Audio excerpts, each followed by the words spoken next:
Good afternoon, everybody. Welcome back to 22 Panels. My guest today is Richard Ashley Hamilton, the writer behind Scoop Volume 1, hashtag breaking news from Maverick Mad Cave, which I may have brought up a couple weeks ago when it came out too, because it was really a fun read. Hey, Richard, how's it going? Hey, it's going great. Thank you for saying that about Scoop, and thank you for having me here. It's great to be talking I with you. mean, I love a good journalism story. In a different Yeah, world, I became a journalist. I have good friends who are journalists. I appreciate any time people take the time to point out that like real journalism is important and hard and worth doing. Um, yeah, and especially these someone does days. all of that and is fun. So Thank you. added bonus, right? Yeah, and we've got ghosts and aliens and other fun things in there Exactly. too, so you can't go Right. wrong. Right. So how's it going? It's going great. It's kind of a gloomy day here in Los Angeles. Not That's as not lovely as it supposed to was. happen. When did those start happening? No, I don't know. Well, in LA, they have what they call May gray and June gloom. So for whatever Okay. reason, those 2 months are kind of dismal out here, at I mean, least the that's first half of the day. like a new thing. I was just rewatching LA Story and, Steve Martin tossing up the you get sun, you get sun, you Yeah. get sun. Yeah, there's a pretty accurate reflection of LA. It was not as nice as it was in Chicago when I met you at C2E2. That was beautiful. Yeah, no, we got you got the rare, really great weather weekend in Chicago. We Yeah. do hot and cold really well. That that Right. that that that that pleasant is kind of a rarity for us. But you got You it. do humidity pretty well too. I mean, I'm from Yep. Yeah. Miami, and years ago I would come and exhibit at Wizard World Chicago in Rosemont, and that was like in August. Right. And I remember it being just Oh, sweltering. August in And Chicago is, I mean, for my money, as much as I was in Pittsburgh this weekend, I had lunch in Cleveland yesterday. I keep discovering things I like about almost every city.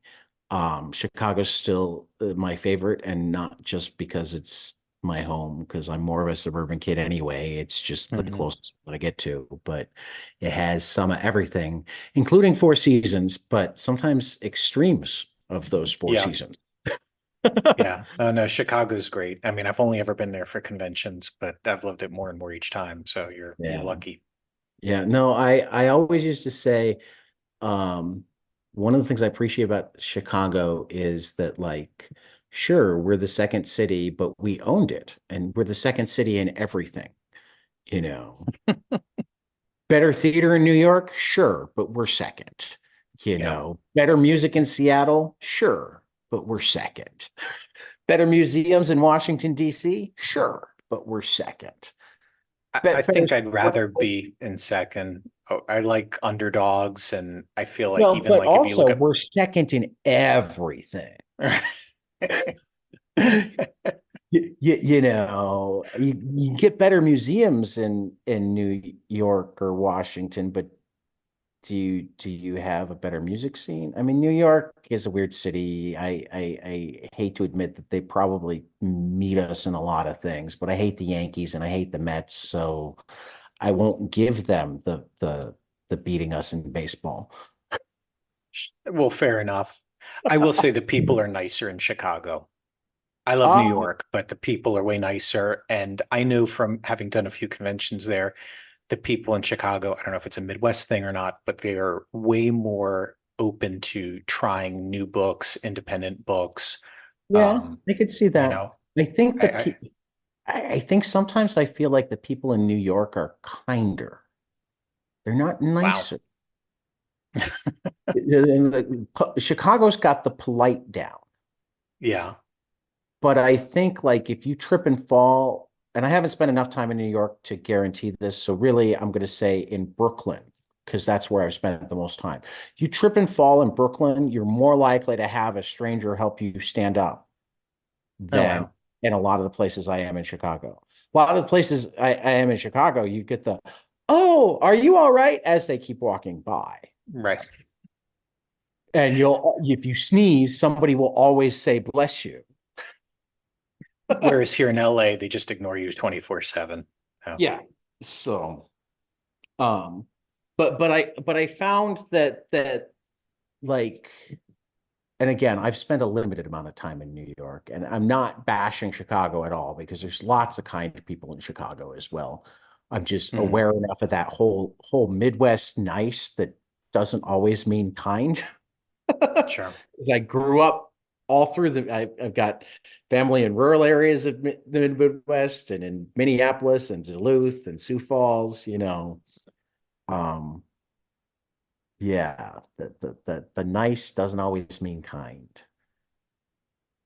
But that's not comics. That's just me babbling. So let's Well, talk Scoop because I got to sure. hear some of the background on Scoop at C2E2, and that was why literally I think you emailed me 10 minutes before I was going to email you. So you made it nice and Okay. easy for me. Um, give us the like front counter pitch for Scoop, and then we're going to talk into about how you got to this because this is based on a lot more life experience than I think most people would expect reading a book like this.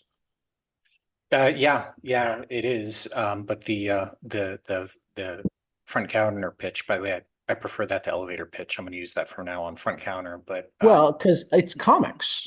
right. No, this is if you were working a comic shop, how would you sell this to somebody? Yeah. Yeah. How would you hand sell it? Well, Scoop Elevator is pitch is about, for getting it published. Now we want how do you yeah. hand speech? It's been published. Well, it's Scoop is about Sophie Cooper, who is sort of your typical 15-year-old Cuban American redheaded girl who lives in my hometown of Miami. And like most teenagers, she just wants a very normal life. The only problem is her dad has been accused of like major financial crimes, like embezzlement at like the Sam Bankman-Fried level or Bernie Madoff, if people still remember that wonderful human being. Enron. Enron, all that. I mean, well, there's a long history of it. But there hasn't been any trial Though I yet. do have to say, Richard, Yeah, the unrealistic part of this book is that it seems like he's experiencing consequences. and that's the realistic part or That's the unrealistic part. unrealistic part. Yeah. Well, you're right. Most of the people who get accused of those crimes, like a lot of times they can afford the best lawyers in the world, and it's a slap on the wrist, Yeah, and most of the people who get they convicted of those crimes, somehow they're convicted of something, or even though it's like we're giving you a 30-year suspended sentence. yeah. It's like, what's the point of having a 30-year sentence if you're going to suspend it? Well, the only problem with that, aside from the massive moral injustice of it, is just speaking solely from like writing a comic book perspective. If her dad gets off scot-free, then there's no stakes for Sophie in the whole No, thing. I understand. So No, no, from a so comic yeah, book perspective, yeah, you got to actually have him have, but I'm just saying that's less realistic than the aliens. right. I buy the aliens more than the idea that his life was ruined by this. Well, I appreciate you picking up on the consequences because those were definitely put there by design and Right. wanted to show how much it would impact Sophie's life and Yeah. kind of how it drives her to do what she does, which is, there hasn't been a trial for her dad yet, but the media, there's like a 24-hour news circus parked on the front of their house all the time, recording them, cameras being shoved in their faces, and it's ruined her life and her family's life. And she decides that if the news is like screwed up my life, then I'm going to use the news to clear my dad's name. And so she starts interning at a TV news station in Miami. The only problem is it's the worst TV news station in the world. They're total amateur hour. They get all the facts wrong. They show up late to every story. They're the worst. But she does start to pick up the ins and outs of journalism. There's a kind of washed up reporter there who takes a liking to her and takes her under his wing. And yeah, she starts to kind of see that there's a good side to the news. And while she's working there, she gets kind of this lead about kind of like all these crank calls that come into the station about, UFOs and lights in the sky and alligator people and all that. Nobody believes it. But in one of those crank calls, there's a reference to the bank that's accused her dad of this huge crime. So she goes and she investigates it, and it turns out it's all true. All the supernatural stuff is real. UFOs, ghosts, chupacabras, you name it, and it's all somehow connected to this case against her dad. So if, as a young reporter, she can go out there and prove the existence of all these things, then she can clear her dad's name, and boom, she gets her normal life back. And so that's kind of the story of Scoop. It starts out in the first volume, which is out now, and thank you again for picking it up. And it continues over the next few volumes of Scoop as well. Well, this is where I'm also going to give a plug for what's rapidly becoming my favorite digital comic service, because Boom or Mad Cave Maverick puts all of their stuff day one on Global Comics. Yeah, And if you have a Global Comics subscription, which is like $8 a month, you can read it yeah, day it's a one. great deal. Um, Yeah. and it's a great way for people who like to read comics and are on a budget and have to decide how they're going to spend the physical money, spend $8 a month and be able to read all sorts of stuff and then go, oh, I need a physical copy of this, or I'm going to recommend it to my library or my teachers or whatever. Because this is definitely, and thank you, by the way, for sending one to my mother's library. Because Oh yeah, no, this that's is all Mad Cave. Yeah. yeah, this is definitely I mean, what I really appreciated um, as a teacher, as kind of a teaching activist, even when I'm not in a classroom, um, you, without making a story uninteresting to a young adult audience, you managed to show like the good and bad sides of policing, the good and bad sides of journalism, and the good and bad sides of like not entirely the financial industry, but how those are still people who have families, etc. And so I am my favorite compliment that I ever get from a student, and they don't even realize they're complimenting me most of the time, is Mr. E, you make me think. Wow. um, and That's that's that what is a great compliment. it is, isn't it? Yeah. Um,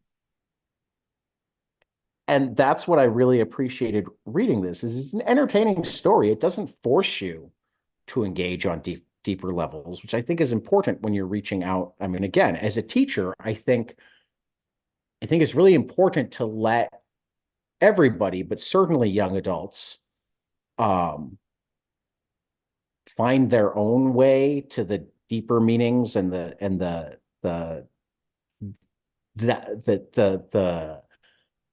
real moral levels of the story, right? But it's also good to have them there. And this book does that really well. You tell a really entertaining story that I absolutely know that some of my students could read it and not pick up on any of the subtext levels.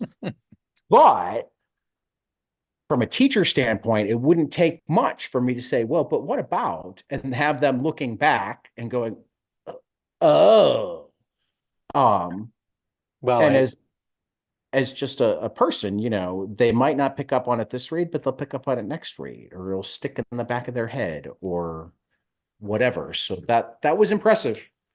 Um, yeah. I, I really appreciate you saying that.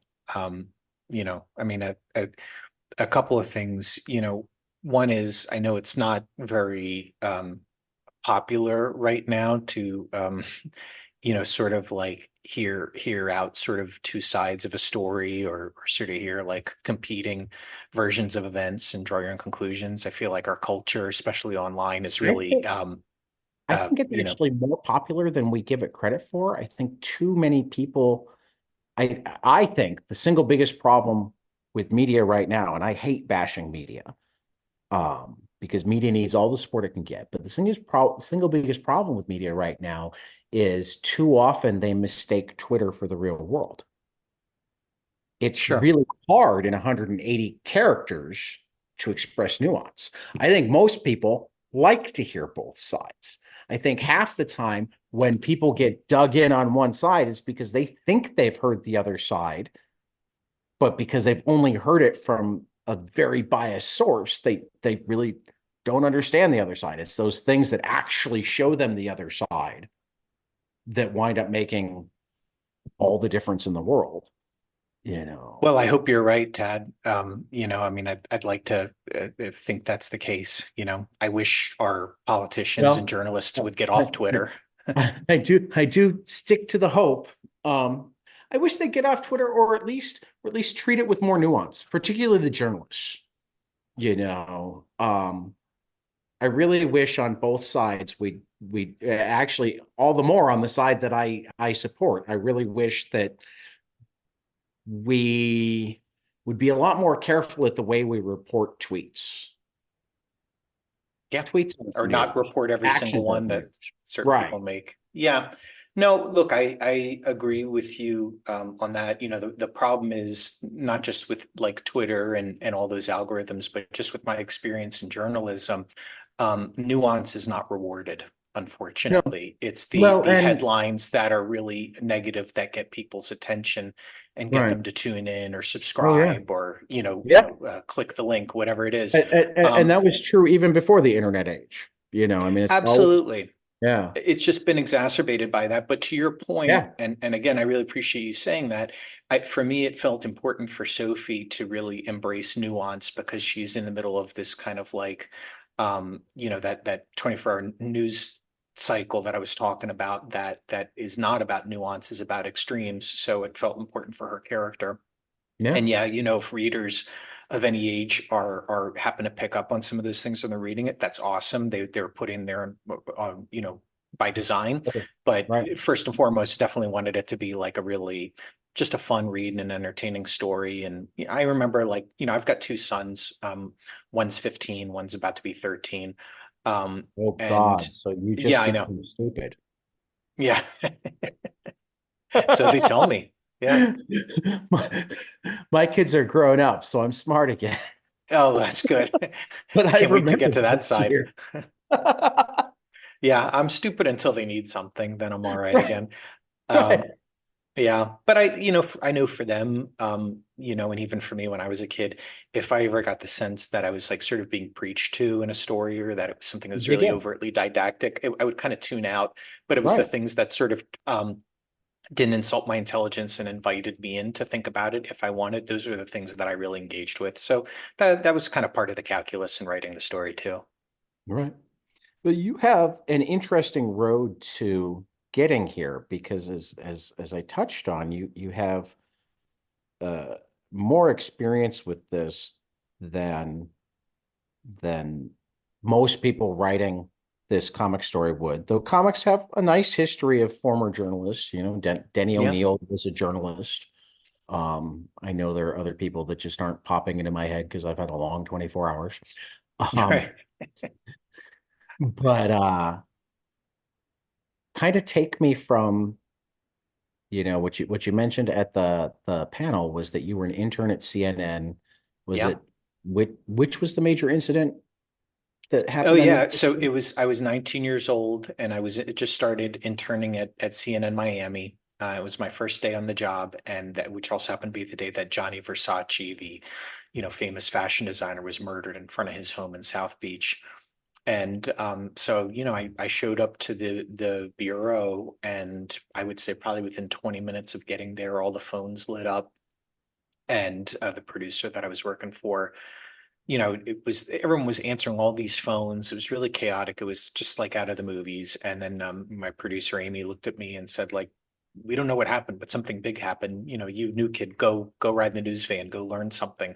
So I got to ride in the news van down to South Beach, and we pulled up, and I never want to make light of the tragedy, but just to tell you, like when I got there, his body, Versace's body, was still there. It was covered by a sheet. There was blood on the front steps. It was a really grisly scene.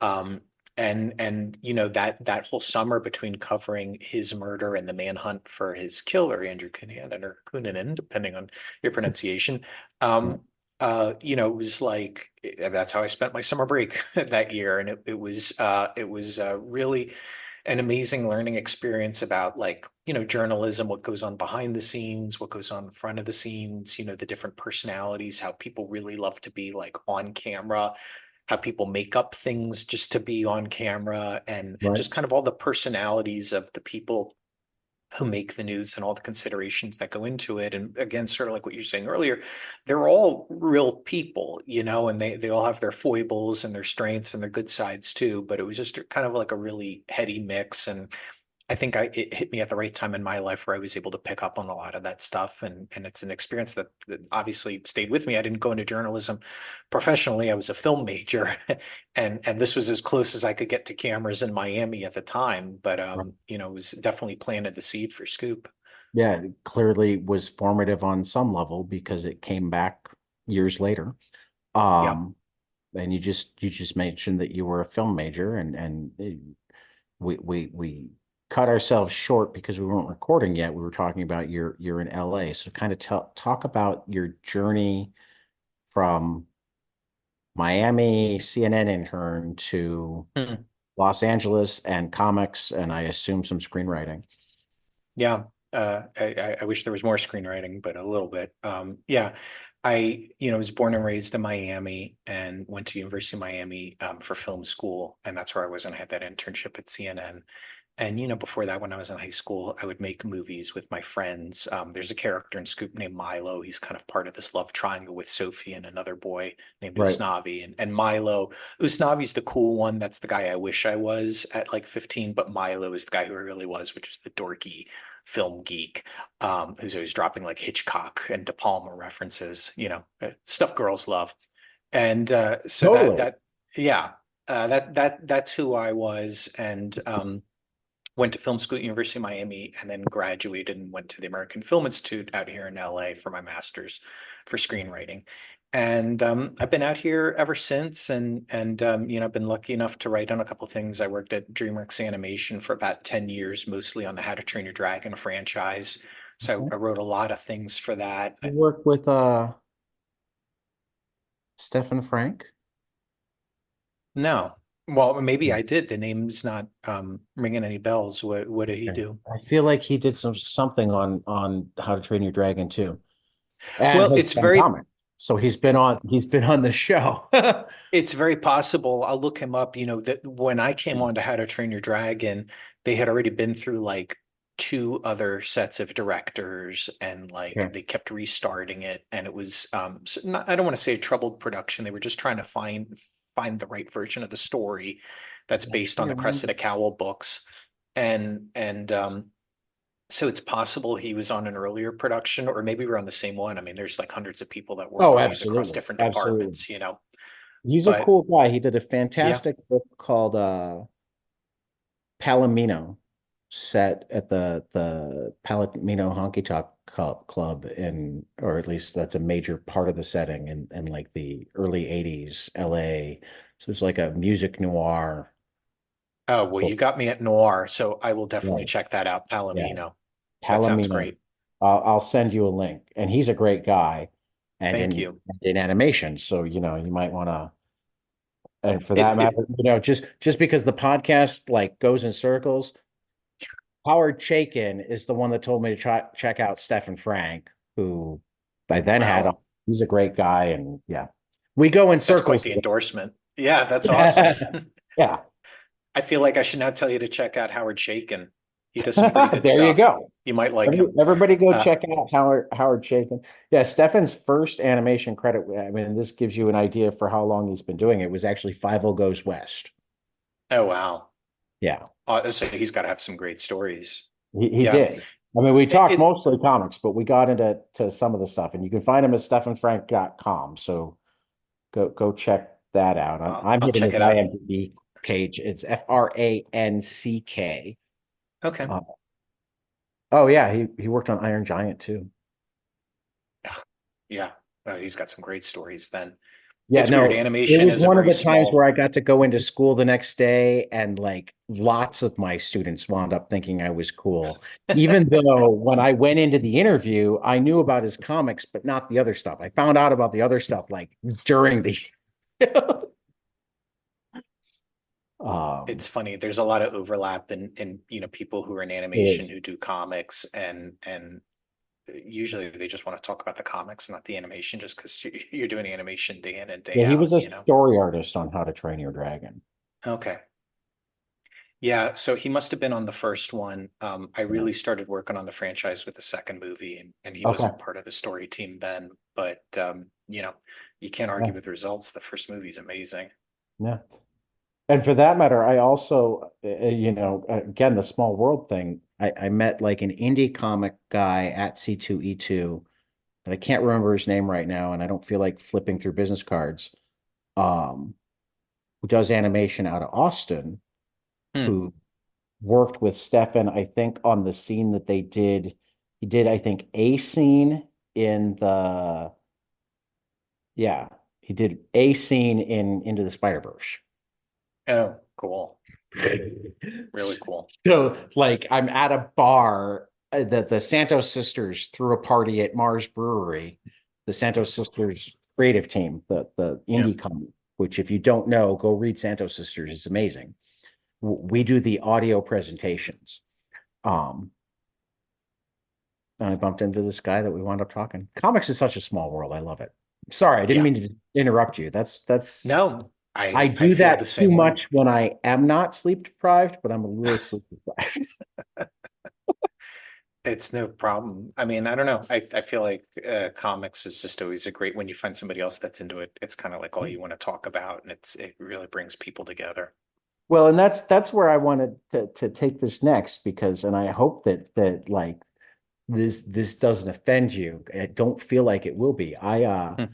I'm always frustrated that there's so much more money in film because it's like comics are the great art form.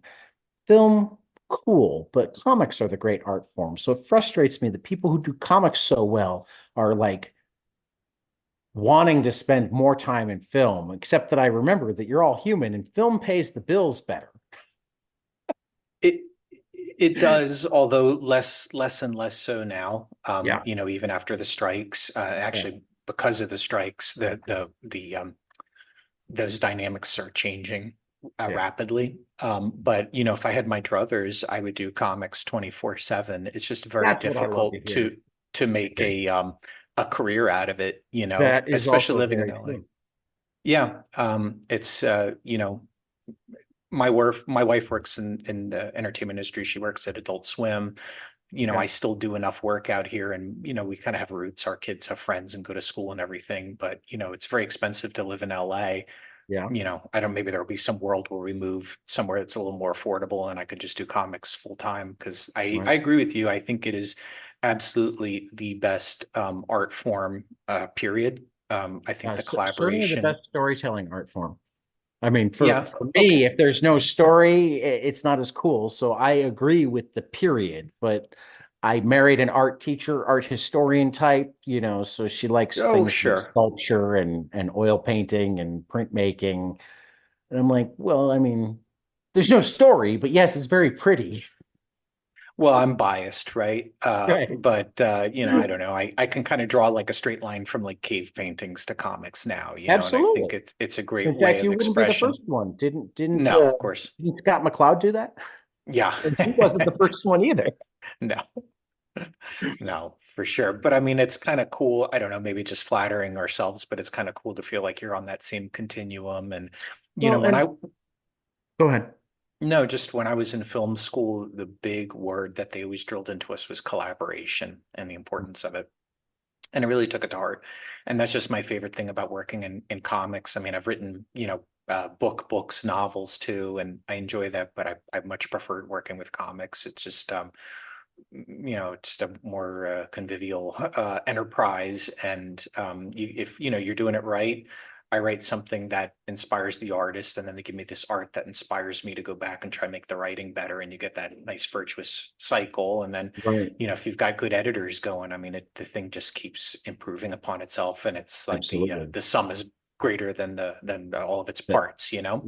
Well, and that I think should always be the goal when I mean there are lots of great cartoonists that do all the work together, and a lot of them will swear by that's the way it should be done because that's the only way I can get my vision. And I'm like, yeah, but what if what if not your vision is better than what your vision was?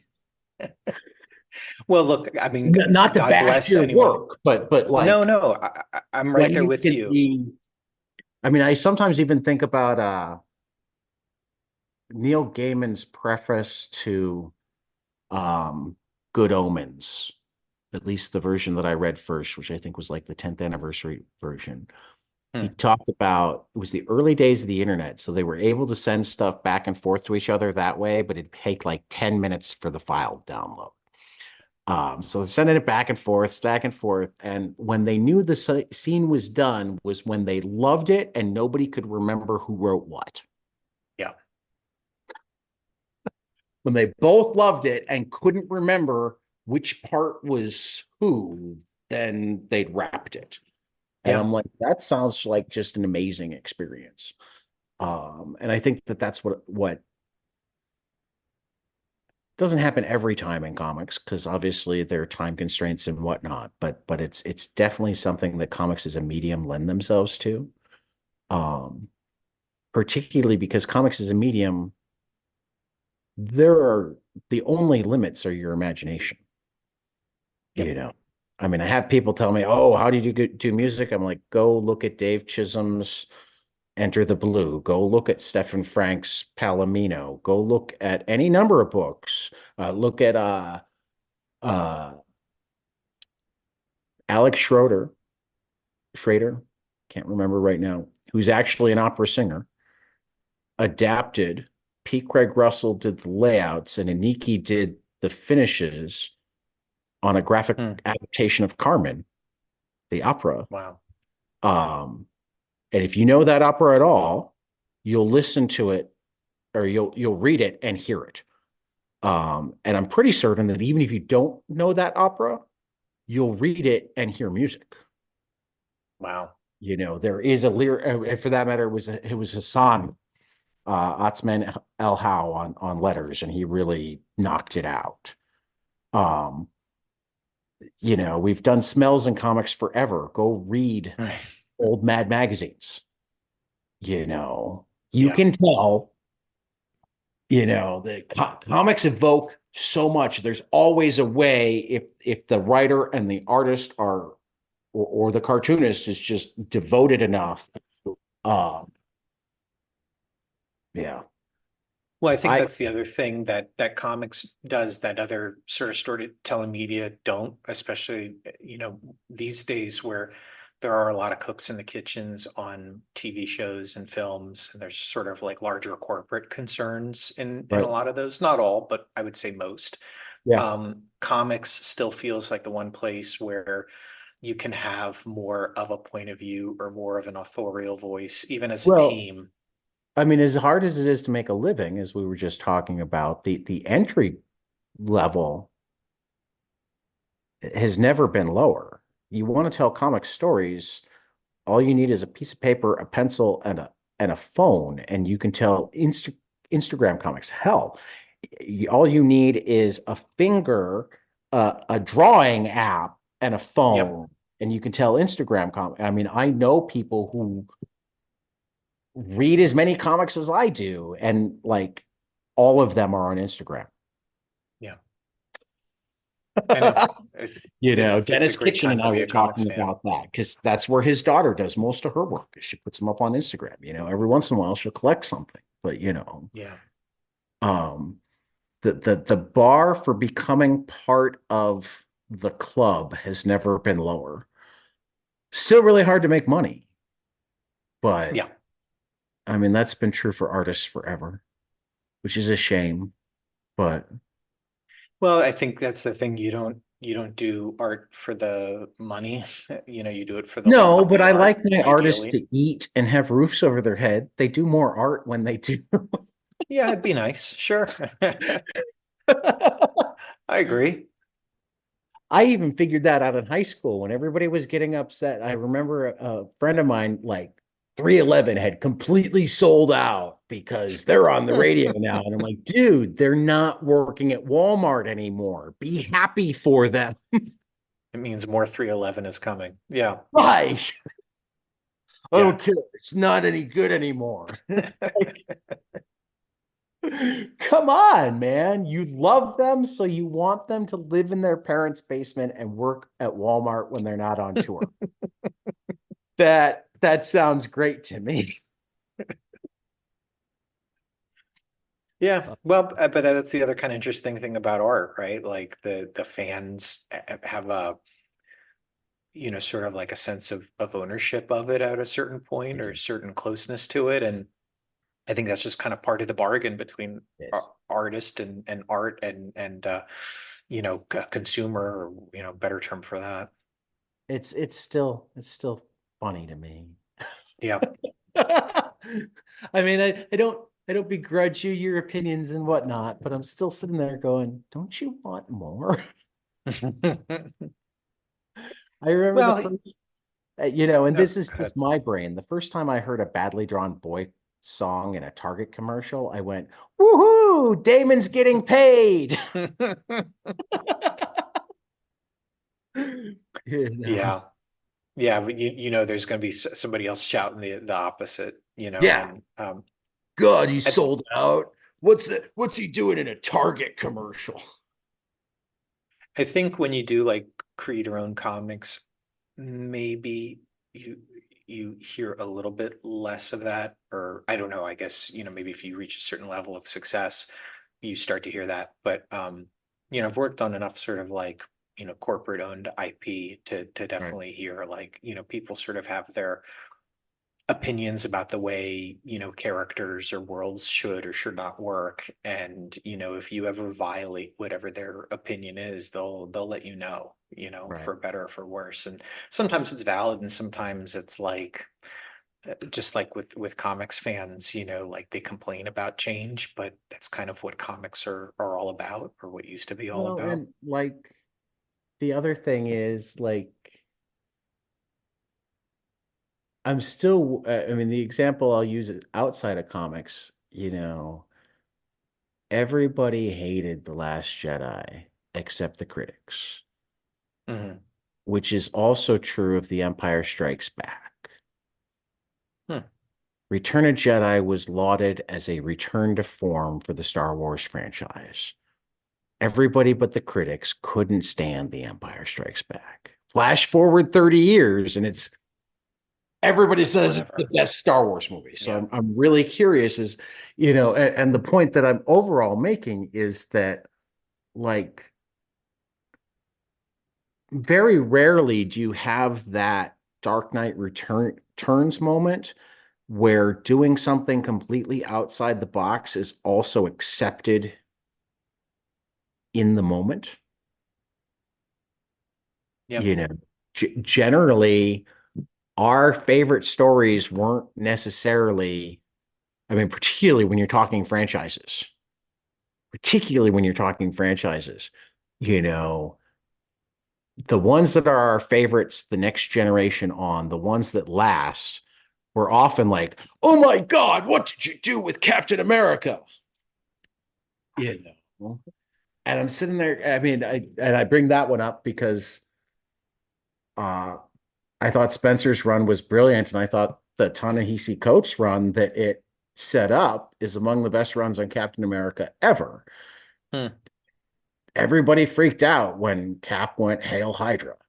That's not my Captain America. How could they do that to fans? Blah, blah. I'm like, you really think that they're so bad at business that they don't know that that's going to piss people off? You really think that they would do that if they didn't absolutely, positively believe that the story could bring people back?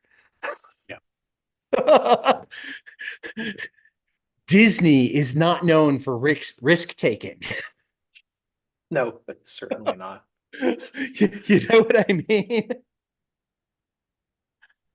Yeah. Um, Well, I mean, I never read either of those runs, but I was certainly aware of kind of the uproar around the Hail Hydra moment.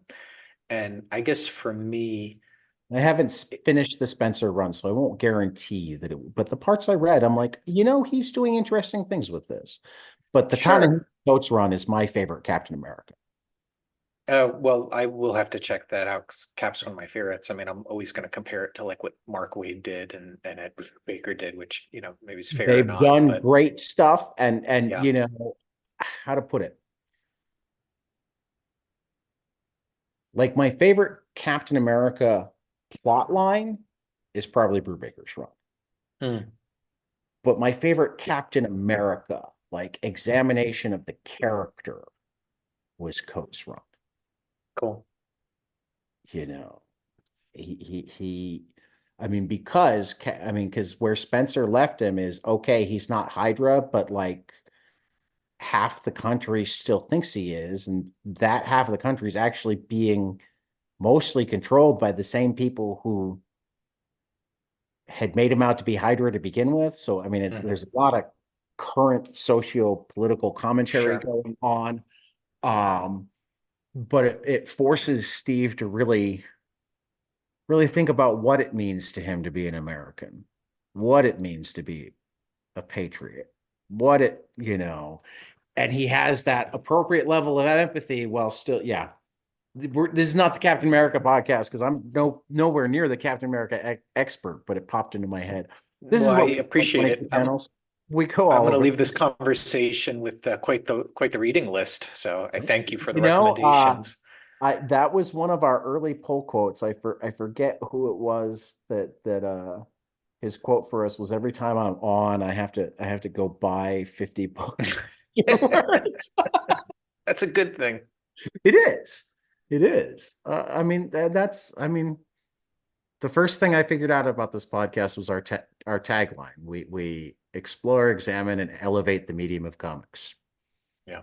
And each one of those words was very carefully decided. I mean, I knew I wanted the triple.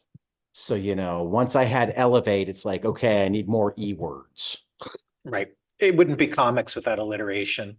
Right. But I also knew that I wanted to we're about the medium.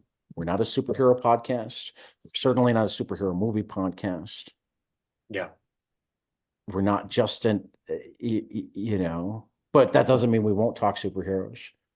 We're not just an Image Dark Horse. I mean, we've had the people who staple their own. I mean, one of our early guests was a 15-year-old who worked as a lifeguard for a summer to self-publish like a manga-sized graphic novel, who we Awesome. actually need to have back because I just picked up his third self-published manga-sized graphic novel. So cool.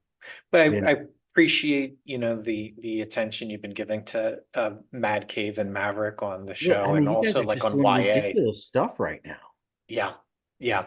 And I was actually we had to reschedule because she had a storm when we were supposed to, but I just rebooked your editor. Lauren Oh, Lauren. Yeah. will be Yep. on a couple weeks, I think. Yeah. It's my They're other thing. I like talking to editors. I like talking to letterers, as you noticed. I do know because I loved the Clem Robbins episode. I And talked to him again yeah, oh, yeah. in between. Yeah, Oh, yeah. okay. He might actually be my last interview still. I talked to All him right. last Well, week. I got more to listen to too. I got to read and Yeah, listen. yeah. Yeah, What did no, you work with him on? um, we did this book. I don't think anyone's heard of it. It was kind of cool though. It was called The Ascension Chronicles, and it's Okay. almost like a biopic of a guy named Corey Good, who is a very prominent figure in the world of contactee culture, UFOs, ufology.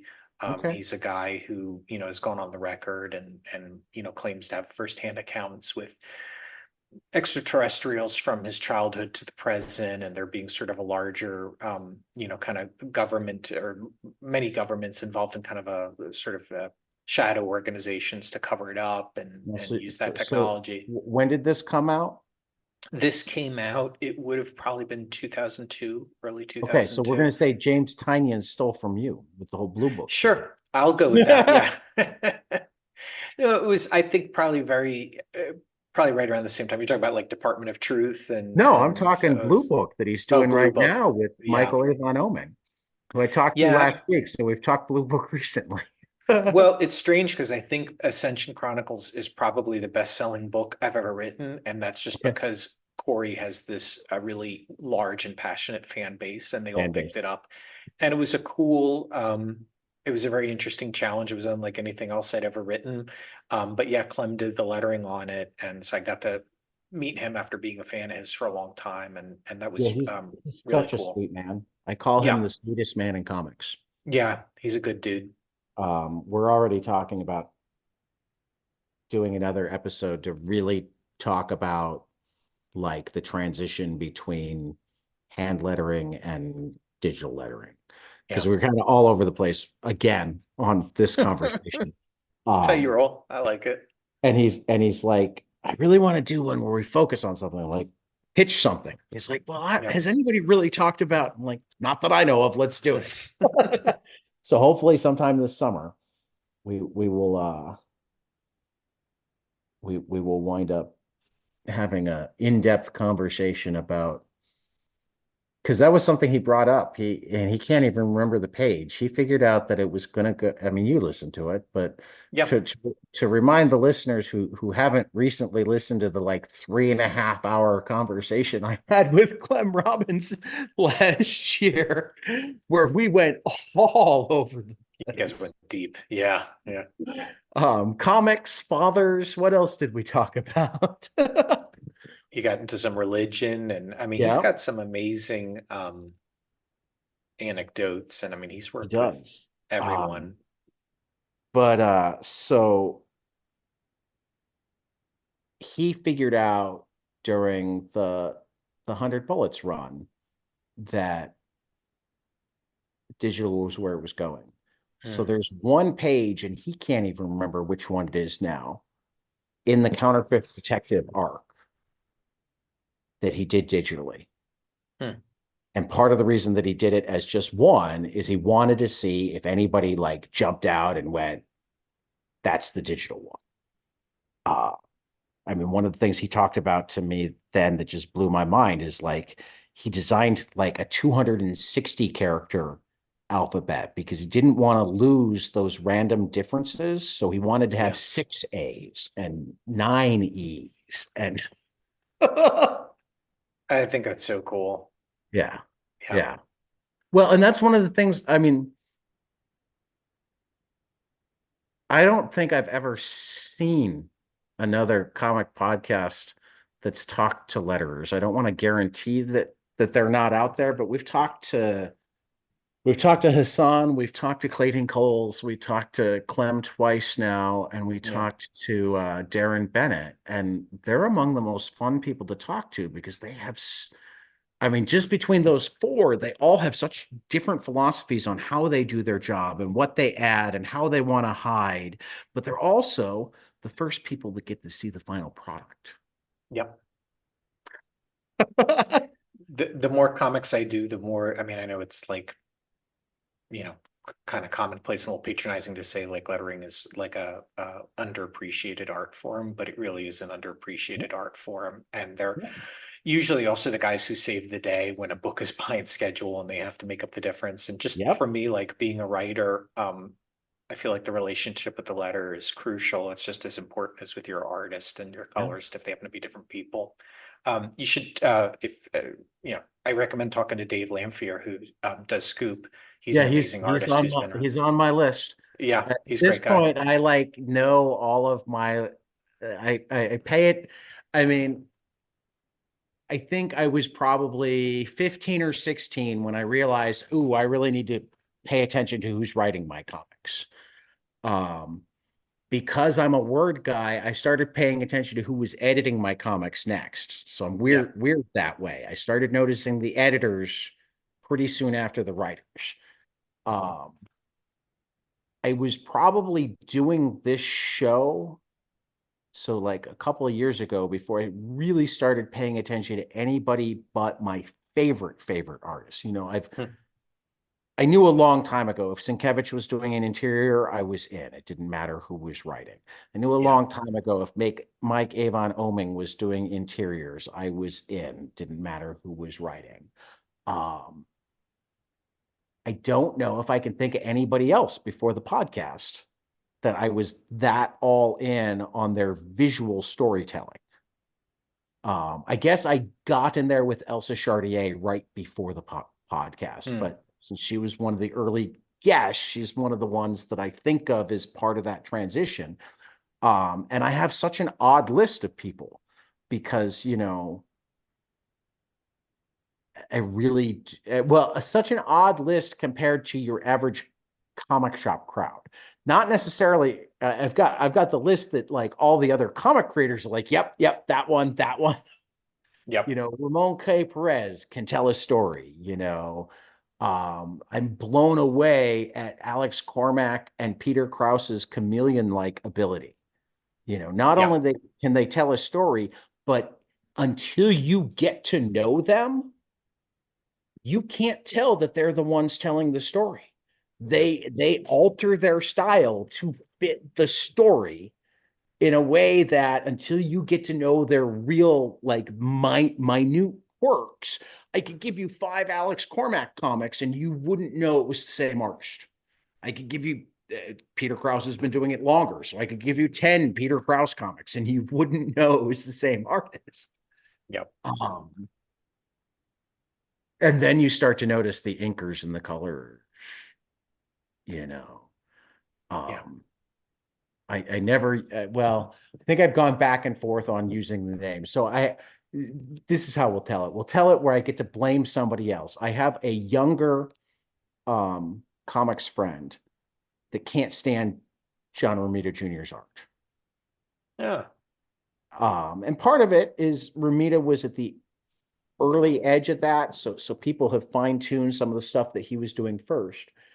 But then I realized that a lot of it was like the stuff that I love was all inked by Gosh. J.R. Senior, Al Williamson, and Klaus Janson. Yeah. Um, and that wasn't true of a lot of his newer stuff. But then he was talking about one specific book, and I looked it up and I'm like, wait a minute, Klaus inked this. How do you not like this? And he started talking. I'm like, oh, you're not talking about the art, you're talking about the color. Mhm. And he started looking at it, he's like, oh yeah, yeah, I am talking about the Yeah. color. So I mean, that's how much every aspect of it, and I know everybody gets upset about, oh, we don't get it. Well, not everybody, but certain people are like, why do the writers get all the credit? Why do so and so, my part's just as important. And I think I've worked it out. Um, there is no book that the letterer made good. There are Mhm. plenty of books that the letterer made bad, but there are no books that the letterer made good. There are plenty of books that a colorer or a colorist managed to kill, but only very few where it was the colorist that is what pushed it over to being a good book. It wouldn't have been a good book, but the colors were so great, right? Inker, a little bit more. There are plenty of books that bad inking has killed, Yeah. but there aren't that many books that it's the inker that pushed it over. And then the artist is next. That there are definitely books that the writing is beautiful and the art manages to kill. There aren't that many books where the writing is bad and the art is enough to make it a great book anyway. So I think the pecking order has to do with how important the job is to get right. Does that make sense? It does make sense. I mean, it makes me think of a couple of things. Editors are also the ones who get a lot of the blame, but none of the glory if Oh, something is absolutely. I successful. love talking to editors. I do too. And Shelley Bond is a good friend, oh, cool. Yeah. uh, Erica Schultz has been on, Heather Antos has been on, and yeah, I love a good editor. Those are three big ones right there. I mean, I've gotten to work with, you mentioned Lauren, my sort Looking of two forward to direct, talking to Lauren. yeah. She's got a lot of great stuff to talk about. But I worked probably more closely with Mike Martz and Christina Harrington on Scoop. which are definitely And people that I want to meet. yeah, they are incredible, and they do so much to just make the story better. And I think one of the biggest things that they do is just in terms of casting. And so sometimes Yeah. for me, it's not like this is bad coloring or bad lettering. It's just maybe the wrong kind of coloring or lettering Oh, for a certain kind absolutely. of book, Absolutely. Right. but you Right. put Right. that same person on another Yeah. property and Yeah. it sings, Which right? is why I try really hard never to name people that I'm saying didn't Yeah. do the job Yeah. well. Because, yeah, I mean, among other things, first of all, and I've talked about this a couple times on the podcast before, but it's worth bringing up again. Um, there's too much great stuff in the world to dwell on stuff you don't like. Hmm. Somebody else probably likes it. So why waste my time Yeah. bashing something when I could spend that same time Yeah. Celebrating something telling that's people good. about something that they might not have heard about otherwise? Yeah. But second, everybody's a person. So, did the colorists get the book 2 weeks later than they were supposed to? Was somebody else supposed to color it, but we had to have an emergency fill in because that person had their mother get sick? There's all sorts of Yep. things, particularly when you're talking single issue comics, all sorts of things that can blow up at the last minute that if you're not going to blow your monthly deadline, mean that things have to get changed. Yeah. Um, so yeah, I definitely never judge anybody based on one work. And Yeah. in general, I think anybody who gets regular work, that means that they're at least adequate and fast, Yeah. I think which so. there's I mean, value. I haven't really done monthly comics, not for a lack of trying, but most of the books I've done have been, OGNs, because Right, they're typically I write for younger audiences, right. and that's just the format that they get, You're you going to know. be able to do, I think monthly comics are phasing. I think there's certain monthly comics that never, there's always going to be a monthly Spider-Man. There's always going to be a monthly Batman. Yeah. I think there'll always be occasional monthlies, but I think the market is going more, particularly if we don't want to lose the Raina Telgemeier generation, Right. the market is going towards OGNs.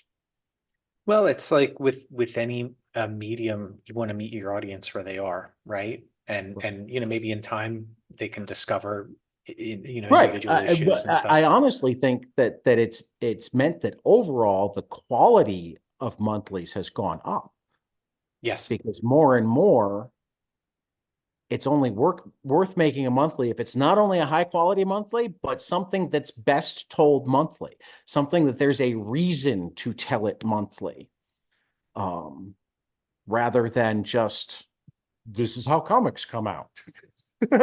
Well, that's what interests me about writing monthlies is like if you can kind of find that reason for it and kind of tap into Well, that energy, it's like a different thing. Oni is bringing back the EC and well, not bringing Yep. back. They're bringing back the EC imprint and creating new anthology titles. Boom's got an anthology horror book that they're doing now. We're starting to see, and I think that that's actually a brilliant transition to do more anthology books with like 8 to 12 page stories where I hope we also start seeing more one shots that we get back to that whole idea of you shouldn't have to have read the issue before. If it's going to be something where you need to read the issue before, then we'll put out a graphic novel. Right. That's how half the people read it anyway. It's interesting to see the way different people are really exploring the medium again in ways that I think we hadn't been doing for a few years because there'd been enough success in one formula that we fell into it. Write 5 issue story arcs, put out the graphic novel. Hopefully you pay everybody with the floppies, and the graphic novel is like the profit. Yep. Well, again, comics has changed. It has to keep reinventing itself, and when there's resistance to do it is in my opinion, I think where we run into trouble, Oh, but I always. get it. Change is scary too. Yeah. But changes, I mean, going back to what we were talking about with Captain America, changes where the great stories come from. Changes where I mean, I was having a political conversation recently where I challenged somebody. What idea that we love wasn't liberal when it started? By Yeah. definition, it had to have been. Yep. By definition, it had to have been.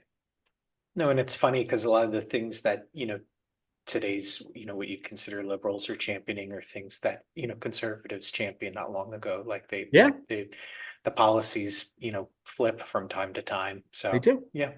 Yeah. Well, and I mean, I read a great article recently about how liberalism had essentially won all of these things that, the conservatives couldn't stand in the 20s. They'd not only been enacted through the 30s, 40s, 50s, even early 60s, they'd worked. So by the 70s, even conservatives, this is the way we do things. And then somewhere in the 80s, Reagan, um, we Things change. got a lot of things. Yeah. Um, Yep. Well, yeah. it's for me, it's like all the more reason to just kind of invest in comics for young people, and kind of like what you were saying earlier is not preach to them or anything, but just Right. sort Well, of get I get think them to think it's critically about things. it's why to continue to invest in comics for young people, for old people, for storytelling in general.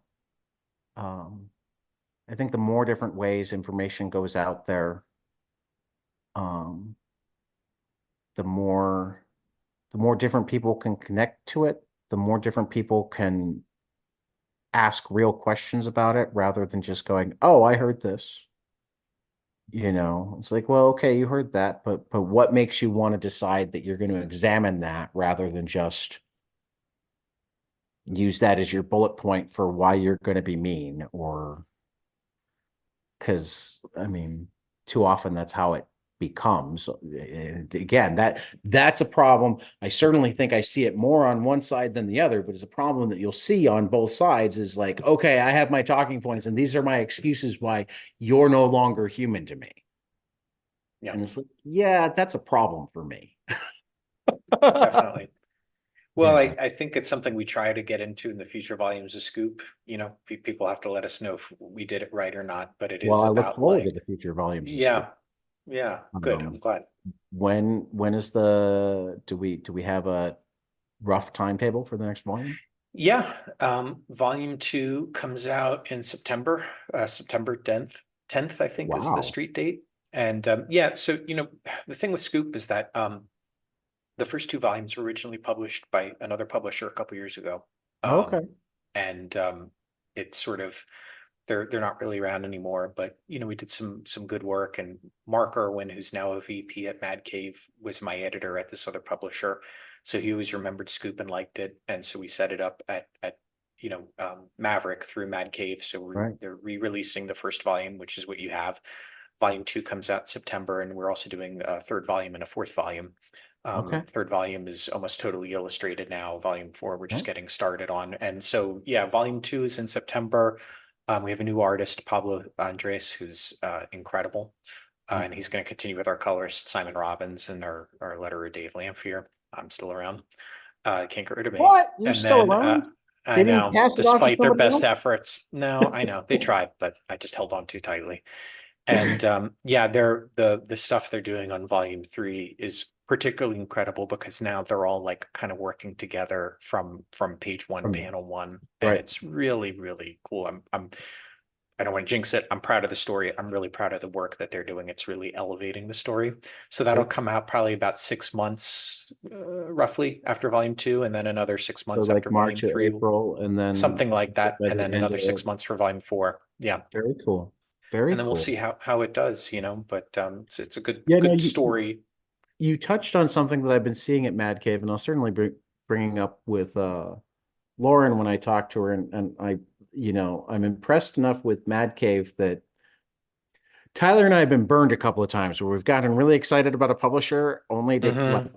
get word that nobody's getting paid or this, that, or the other thing. So the Yep. first thing I did at C2E2 was I went out to people that I knew, like personally knew, who'd done stuff at Mad Cave. And I'm like, so you getting paid? How's Yeah. this working? Are you actually enjoying it? And I heard things that I'd never heard before. I heard paid well and on time and direct deposit. I actually It's I actually yeah. had an artist tell me that Wednesdays have become his most productive day because if he gets his pages in by 11 on Wednesday night, they will be reflected on his Thursday direct deposit. And I'm like, that's insane. That's not the type. So my hat is off to Mad Cave for that. But then the other thing that I've noticed is not only are they managing to find lots of new material and they've upped their game with their 10th anniversary and they're going and finding more established creators. Paul Tobin has done a couple things for them now, and don't they have a Garth Ennis book coming? I feel Mhm. like we've got a Garth Ennis book coming. Yep. But like with you, there's a book called Dear Editor that they put out from Ryan K. Lindsay um, that were previously released, but not wide enough Yeah. distributed. Nobody heard of it. Yeah. That's the So, same with so Scoop. managing to Yeah. go, hey, there's this thing out there. Do you still have the rights?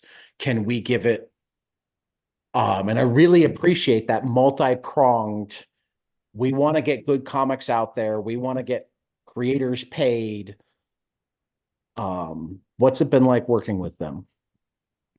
Well, I totally drank the Kool-Aid, but I can report that everything you say is true. I'll just say Mad Cave, but this covers Maverick and Paper Cuts. It's the Right, best comics publisher I've ever worked for, and I've worked at quite a few. And there not to throw any of them under the bus, but there's a reason why I'm not working with them, and I work exclusively with Mad Cave now. yeah, They're very, very fair to creators. And a big part of that is Mark Irwin, who I mentioned before, who started out as an inker and has kind of had every kind of job in comics you can imagine. And Mike Martz, and and it's not just them, but it's the publisher, Chris Fernandez, and everyone else. They're really decent people. They treat the creatives well. They give you a good working page rate. In the case of something like Scoop, it's something that I created, so I retain the copyright to it. I'm really happy with the quality of the books, and I'm doing other titles with them, and they've paired me with some really great co-creators and artists and that's letterers and everything fantastic. else. Yeah, no, so it's really great. And I again have sort of, I'm not like a name creator or anything, but I have worked at other publishers, Right, and some were good and just kind of fell by the wayside, and other ones that the I was about to work with them, but I sort of found out what their deals were and how they treated right. creators and how predatory those deals were, and so I didn't work with them. There have um definitely been way too many of those in recent years. The other thing that I've noticed about Mad Cave, and I'm certain that it's not that they don't shop their stuff or they're not open to taking meetings with Hollywood or whatnot, but they don't feel like an IP farm. They feel like no. their goal is to be profitable off of comics. If they have a windfall somewhere, great. But their goal is to, I mean, it reminds me of early Miramax, and I know that there wound up being a whole other thing with that. But what they were known for was if you broke even, you got to make another movie. Well, You know, it's funny because I interned at Miramax too. After CNN, I interned at a lot of places. Uh, but yes, that part is true. I mean, there are also some horrible parts about Miramax, which are also true. well, But yeah, yeah, yeah, yeah, yeah. with Mad Cave, it is Hopefully, about the we don't comics have the first. other horrible parts at Mad Cave. No, not at Mad Cave, not that I've witnessed yet. I'll let you know. But You know, no, I mean, it's it happens in comics. I don't think it happens quite as much because there's not enough money for people to put up with it. yeah, there It's hard isn't. to be a jerk in comics. I'm not saying that it hasn't been done, but it's hard to be a jerk in comics. No, Word and gets especially around fast, now. and there's not enough money to be worth it. Yeah, I think the people who are guilty of that are sort of being called out publicly now. So, Hmm. that's a good thing. But no, everyone at Mad Cave, just at bottom line, they're professionals. So they Yeah. do pay you on time. They do return your calls and your emails, all that stuff, which most other publishers just don't do. Yeah. So that right there, Or at it's, least are really spotty with. I mean, a lot of publishers, it depends on what editor you're working with. The yeah, pay is outside of the editor's hands, though, depending on what editor you're working with, they'll get rabid on your behalf, calling the people who do write the checks. yeah, Um, yeah, no, the number of various horror stories I've heard from even big name publishers. Um, and I've also heard wonderful stories from big name publishers. So I don't want sure. to make out that like, but there certainly isn't consistency at most publishers in terms of, even among the publishers in the Mad Cave tier, and I feel like Mad Cave has launched itself into like the third tier of monthly comics and probably this first or second tier of um graphic novels, certainly YA graphic novels. I think Maverick at this point, I would say, is playing with Scholastic and company. Um, I sure think so. you know. Well, I mean, this is where I start thinking of not just quality, but actual market presence. Yeah. So I'd have to go out to the book fairs to know for certain if they were playing with Scholastic. Well, but Uh, the thing is if you go to those book fairs, you will see Maverick and Mad Cave and right, Paper Cuts all there. And right. that to me is another huge thing. I mean, There's again, there's because my answer. If you're going out to the book yeah, fair and they're all there, then they're playing with the big boys when it comes to YA. Um, they are. Again, it's like they're meeting the audience where it is. So, getting the right, books in libraries in the hands of educators like yourself, getting it into things like the Scholastic Book Fair and all that. It's really important. Like we're going to go do the ALA, American Librarian Association good, conference. It's I good. guess it's next month now. So we're all going to be there, That in Chicago again promoting. this year. They used to go This year back and forth. it's going to be in San Diego this year. I think Oh they move it wow, I around don't think now. because that used to go back and forth between DC and Chicago. And then Oh, it was okay. in Chicago for like 3 years in a row. I don't Hmm. think it's ever been in San Diego before. Well, I So would have this is loved to have good. been to go back to Chicago, but yeah, it's in San Diego, and then like 3 weeks after that, we'll be there for Comic-Con, which is going to be Comic-Con. a completely different experience. Yes. Actually, I have a couple of friends who were at ALA last year, and what's weird is you don't sell stuff at ALA. You Right. give it away. So it's like you're so used to tabling and trying to get people to buy stuff. And at ALA, all you have to do is convince them to take it and sell them on the idea that they want to buy a copy for their library. It's Right. Yeah, it's a trade show. Yeah. um so like particularly for people who are used to Comic Cons, it was like a different experience. I mean, I was even talking briefly with Tilly Walden and Jeff Lemire did a signing at Challengers Mm. around ALA, and Tilly had been at the one. Tilly had been to ALA before, so I was talking to her some, and I heard her talking to Jeff some because he hadn't done ALA before. About yeah, no, totally different experience. Yeah. This will be my You first time going, so I'm know. really looking forward to it. I've wanted to go there, and again, Mad Cave is like a publisher that actually prioritizes it, so Yeah. that's huge. No, again, I've been only blown away by everything I've seen and everything I've heard about Mad Cave. And it's great to hear it further confirmed. Because they are really doing fantastic work across the board right now. I don't know how many of the books you have the time to read. Every creator has different amounts of time they manage to spend reading. Yeah.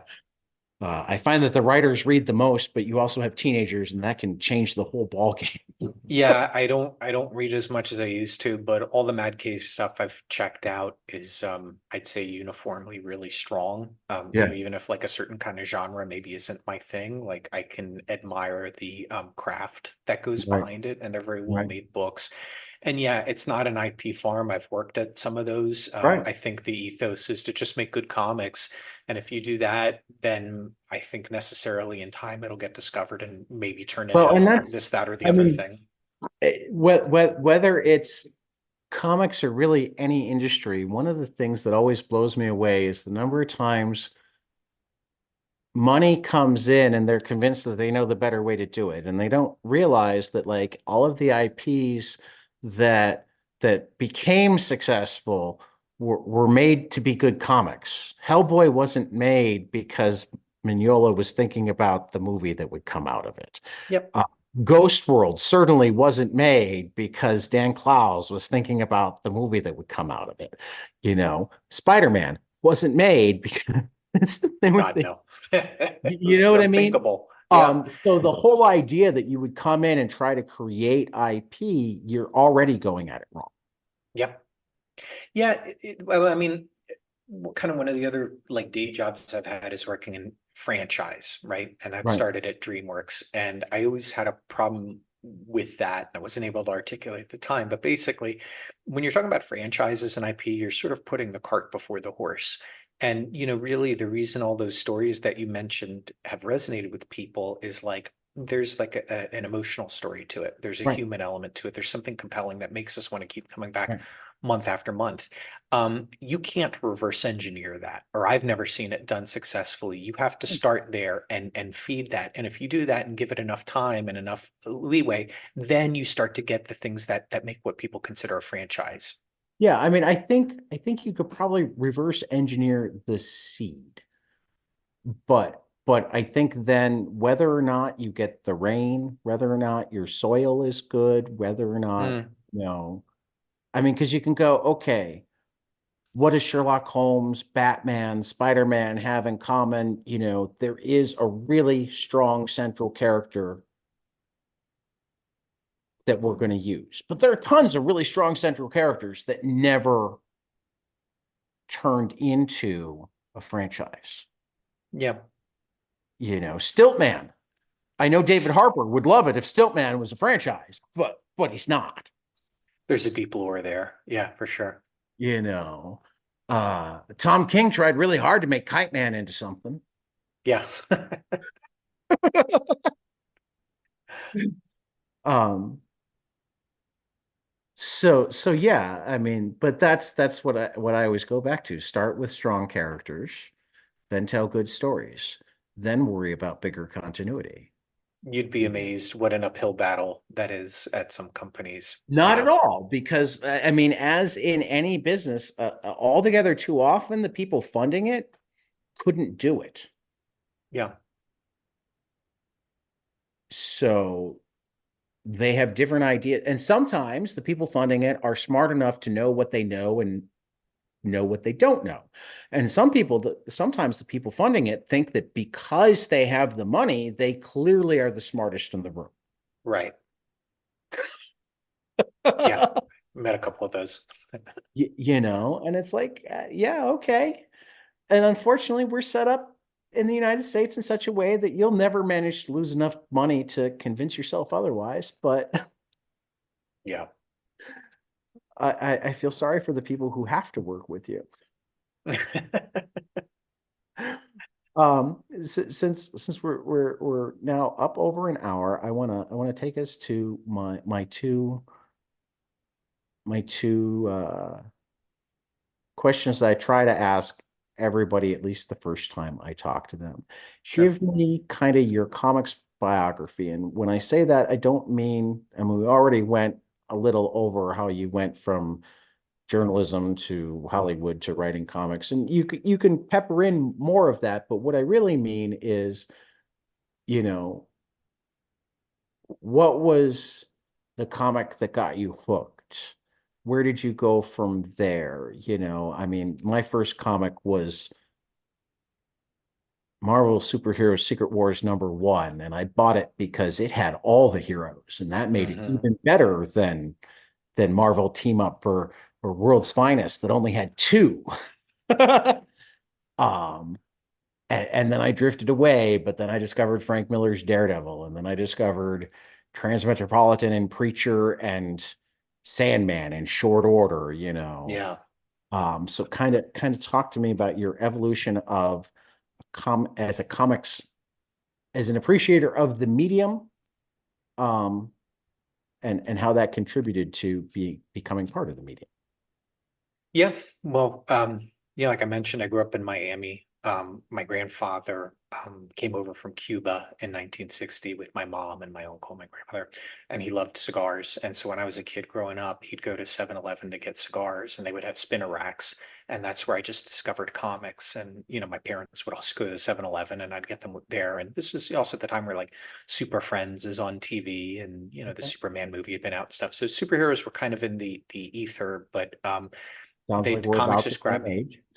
age. Yeah, pretty much. I mean, I remember when Secret Wars came out and all the toys that also really got me into the Cool. comics. Yeah. Um, so it was that's what pulled me in. It wasn't any specific title or issue, although I still have them. And I know a lot of people like they get to a certain age and they walk away from comics, they discover girls and rock and roll and all that. I guess I never did that. I mean, I think I did eventually, but I never I walked never away went from it. completely away from comics, but I definitely had waxing and waning. Yeah. I never, for whatever reason, never had that. But most people I know did. And some of my And friends, mostly I had waxing and waning, not, I mean, sure, I discovered girls too, but it was more I discovered novels and then I discovered yeah, music and then I discovered sure. movies. And comics never went away. And eventually I came back. Eventually, after just like discovering all those things, it's like, yes, there's great literature. Yes, there are great movies. The great comics beat them all. Yeah.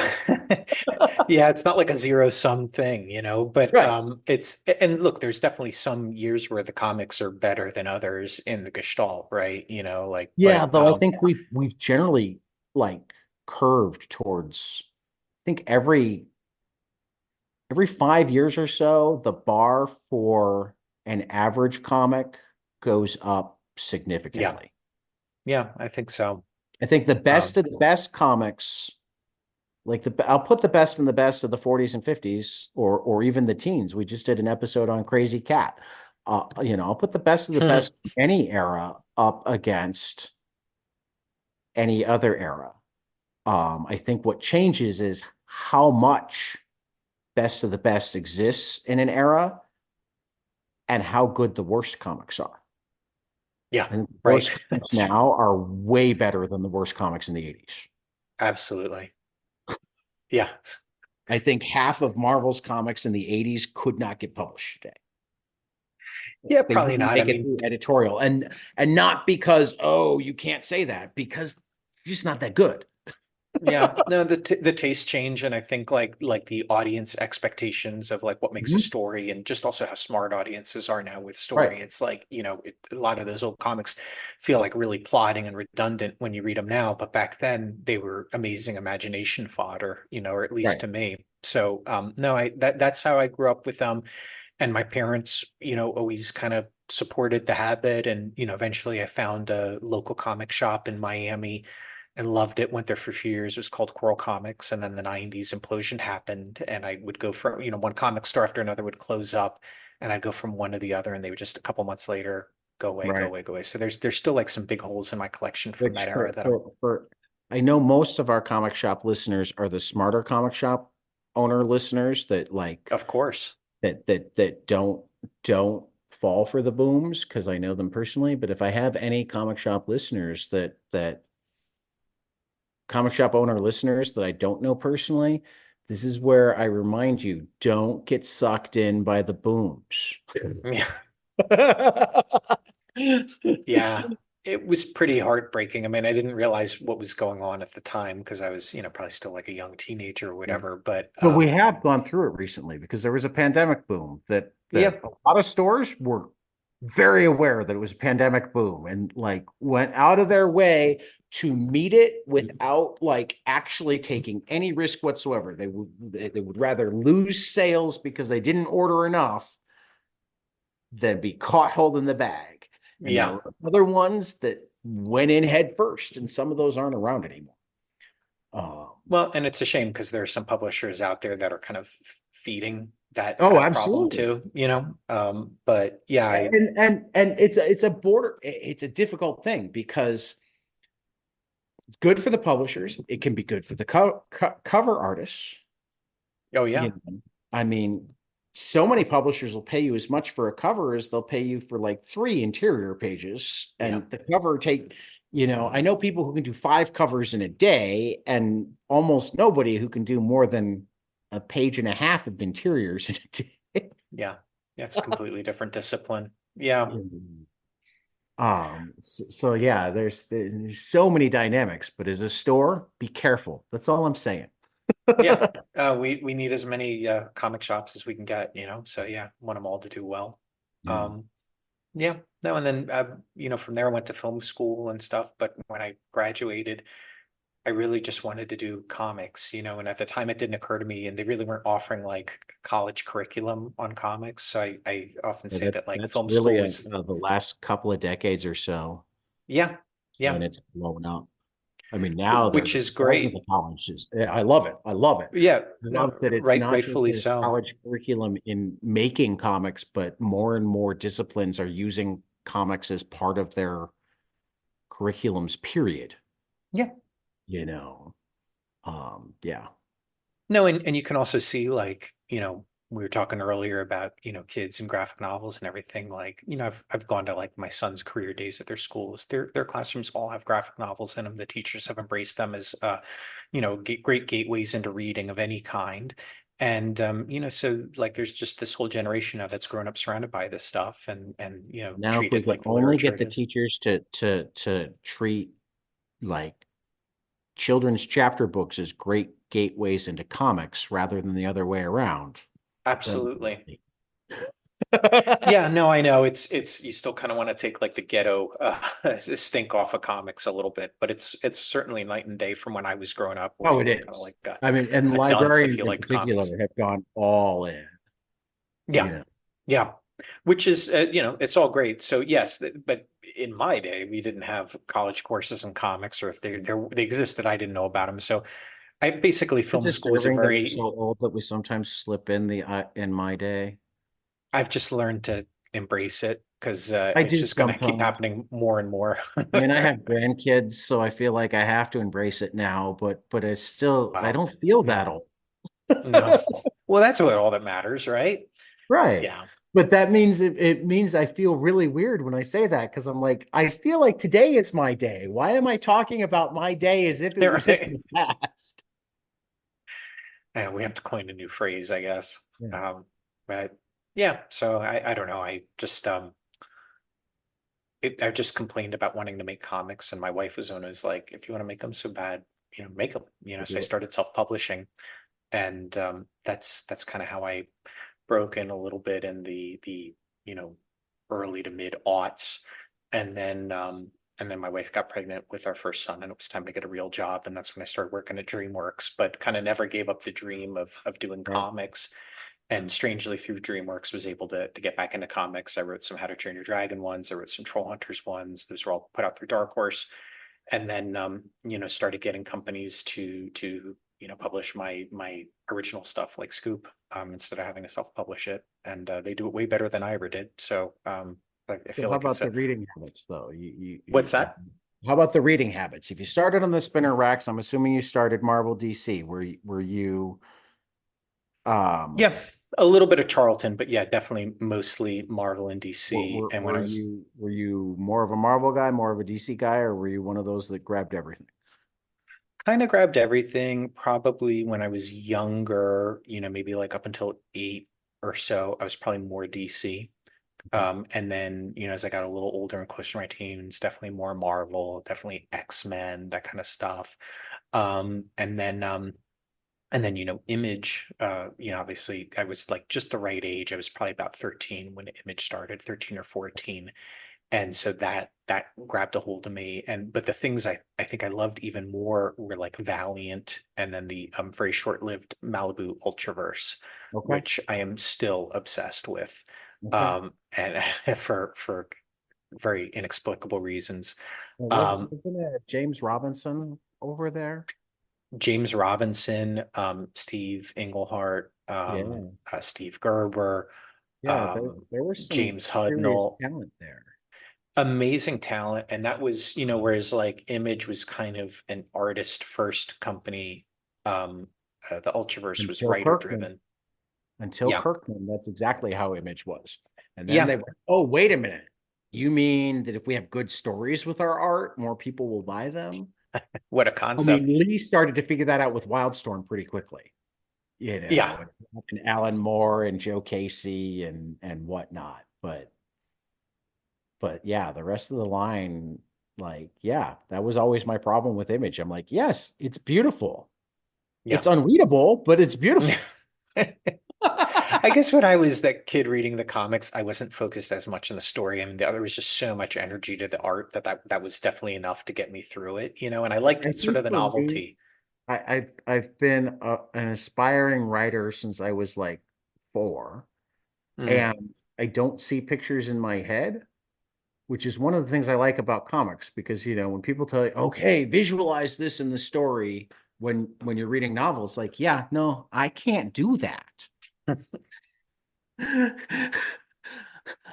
I can add yeah, some words, but I don't like visualize. Um, so I appreciate having the visual guide. Um, yeah, but uh but then because I'm so word driven, if the words don't do it for me, it's like, dude, just make an art book. yeah, really. Give me one sec. I'm gonna let my dog in. She's scratching at No the door here, problem. and Let she's me not gonna pause give it up. and I will go grab another cup of coffee. We're back with our coffee and the dog is happy again. So Hmm. She thanks you. yeah, I understand. My dog is missing me because I was in Pittsburgh this weekend and as you know, was waylaid on my way home. Yeah, I have. We can have a joyous reunion soon. Right, right. So that's still all like superhero stuff. When or did you really expand beyond superheroes with your comics? Hmm. What did you No, I want mean, to it was probably discover around more? that time because, like Hellboy was coming out and Sin City and all that. And then, I had somebody who worked at a comic shop turn me on to Strangers in Paradise. And, Oh, you know, love Strangers in Paradise, and there's another sweet man in comics. Terry oh, Moore is just a wonderful, wonderful human being. and still putting out great stuff. Yeah, he's been kind enough to come on the show a couple of times, and I love him. So much the better. And then you start to like, oh, this Frank Miller guy, I like this. Oh, he did some Daredevils that I picked up that I didn't quite realize. Then you find out about Ronin and Dark Knight and Watchmen and kind of are sort of like going forwards and backwards at the same time, Oh, absolutely. chronologically in the Yeah, reading. yeah. Yeah. And That then actually sounds very similar to my various, because Miller was yeah, actually one of them. I happened to discover his Daredevil first, but then I went from his Daredevil into his Sin City, and 300 came mm, out while I was in my hardcore Frank Miller. So I actually collected that issue by issue as it came out, same. Yeah. and then it was because of Dark Knight Returns that I discovered Watchmen, and that took me to Miracle Man, and that took me. Yeah. I'd been exposed to Sandman, but like a couple of random issues and probably just too young. Same. So, Yeah. so Miracle Man and getting into the game in Miracle Man made me go, oh, I need to go revisit Sandman. And of course, that was at the same time that American Gods came out, and I did read that. And yeah, so yeah, sounds like you Yeah. had a. I'm still having it. I mean, you just I told am me too. about a bunch of things today which is another thing I love about comics is like it's all in this continuum. So you keep rediscovering Well, things and Chris Condon and I have just dubbed this, and I always give him credit because he came up with the actual metal. We've decided it's the platinum era of comics. hmm, It's the era where there's so much so good that no human being can actually keep up with everything worth reading. right. It's like a processing problem. Yeah, Right. that's exactly it. I mean, Yeah. particularly if you haven't read everything from the past that you want to read. Yeah, that's the thing. I mean, there's all this great stuff coming out now, but to say nothing of all the things that have come out before, and we all have Right. like I've never seen like all of Sopranos, like I got Right. to do that too. So there's like I have the I comic book have managed to equivalents. do that, Okay. but I haven't seen any of Breaking Bad. Oh, well, you got to do that. So whereas I've seen that twice, Okay. once myself and then watching it with my older son, and yeah, so that's Yeah, the thing. We also see, have I like our read so many favorites we comics, I revisit. barely manage to watch TV anymore. I have to carve out time because I become good friends with Chris Cantwell, and he adapted Victor Laval's Devil in Silver. It's been greenlit. As soon as they have it casting, they'll start shooting. So next year I'll Wow. be watching those when they come Sure. out. Just like Yeah. I went back and finally watched *Halt and Catch Fire* after I'd finished reading all of his comics, and like I like Cantwell stuff and he's my buddy. So I should probably go watch his TV show. Probably. Yeah. Um, all right, last question, then I'll let you go, though we'll definitely have to have you back. That'd be my Um, pleasure. and this is my all-time favorite question to ask people. Tell me a comic that you love, but not enough people that you know have read it and you need them to so that you have more people to talk about with it. Ooh, boy, that is a great question. I'm gonna Yeah. turn and look Yeah, behind you, me. you can't cheat and just say Watchmen. You got to like come up with the thing that's like, I love this and I don't get to talk about this enough. And I do love your shelf, by the way. No, thank you. I'm You're, worried you're there's a gonna comic be fan after my own heart. there's gonna be an earthquake. I'm gonna get buried under my precious comic books, which would be kind of a fitting way to go. Um, boy, there's a couple. I'm a big Christos Gage fan, and Okay. he and I went to the same grad school, although not at the same time. And I went up to him at a convention once and tried to tell him, yeah, we both went to the same school, and I think he thought I was insane. So he kept his distance, rightfully so. But he did a book for a publisher. I think it was Avatar. So they do kind of like some pretty gnarly Okay. books, but did one called Absolution, and there were two volumes of it. It was a really cool sort of urban vigilante superhero adjacent story. Um, so not many people talk about that one, and I've always thought it was I really don't think cool. I've read that one. And I Yeah, haven't read enough Gage overall. Um, but I've probably read more Avatar than anybody who's not a hardcore Avatar fan. right. Well, so like it's definitely R-rated, but it's not Yeah. as extreme, maybe as Yeah, like that doesn't bother Crossed or me. something. Yeah. I But do. his, I'm a big fan of his overall, and he did a book called Avengers Academy for Marvel, which was really, really I fun. have read. Yeah. And then um, Jay Fairber, I think that's how you pronounce his last That sounds name. right. He did a book called Near Death, which was kind of like a very noirish sort of thing about this guy who's kind of a not so good guy, had a near death experience and decided he was going to sort of go back and try and like prevent crimes instead of committing them. And it's very cool. It's kind of like I know he was really influenced by like the TV shows of Stephen J. Cannell. So, it's almost like these sort of mystery of the week type episodes, but it was just a really cool concept, really well executed. And that was put out by Image a few years ago. And that's one that not many people talk about. I feel like there's some big ones I'm missing. Yeah, see, I'm actually really impressed here that you normally one of two things happens. Either people mention a book that I love and feel the same way about, like that I've read and whatnot, or Yeah. they mention something where I don't even know the creator. I think you've Mm. managed to do two now, where I've read Copperhead from Jay Oh, Faber. Copperhead is great. I've Yeah. read what I've read elsewhere from Jay Faber, but I haven't read Near Death. Yeah. Oh, it's really cool. I think you'll like it. So you've managed to do that rare thing where you just listed two books from creators I know and like, not necessarily love, but like, but there's stuff that I haven't read. So Well, then yeah, I'm going to that's stop there and awesome. go out on a high note. And if you're kind enough to have me back, I'll come armed with like 10 more because I think Hey, of something well, as I soon as mean, we hang up. you are definitely, I mean, I definitely want you back ahead of the next book. We do book clubs, so if you ever want to just come talk comics with us, I'll talk to you Oh, about what those are off the air. love to. Um, and for that matter, not enough people have taken me up on it, but like if you ever just want to talk comics randomly, hit me up. Even short notice, I'll go, okay, I can have a window to you in half an hour. Well, clearly, I love doing that, so I will take you up on it. And Right. I do have another book coming out through Maverick. It'll be announced probably later this month. So maybe when Cool. that's out, you can come Yeah. back on. We could talk a Definitely little bit before about that. final order cutoff so that we Oh can like yeah, Mhm. So then you take absolutely. us out and then we'll talk for a couple minutes off the air.